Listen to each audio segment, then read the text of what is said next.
Welcome to the Banker Lamp. Please enjoy the video. You begin by confirming prerequisites, updated OS and display drivers, and that the feature is available on your device. First, open Display Settings and turn Eye Comfort Shield on. You do this now so changes apply system-wide. Next, choose a moderate color temperature and set intensity to around 30–50% to reduce blue light without losing color.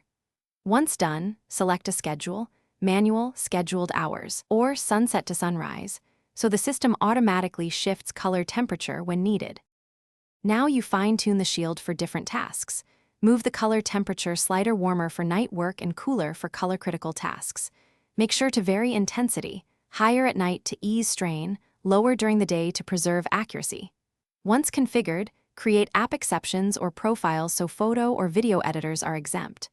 Also, enable adaptive brightness or ambient sensing if available. It helps automatic modulation. Finally, confirm that scheduled profiles and exceptions interact predictably before continuing.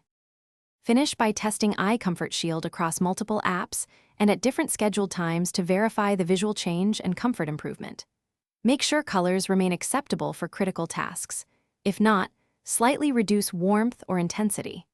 Save or export your profile when possible so you can restore settings after updates. If the shield doesn't activate, check that the OS has permission to modify display settings, update or reinstall the display driver, and restart the system. This often resolves communication issues with the display stack. Thanks for watching. If this was helpful, leave a like and consider subscribing. See you next time.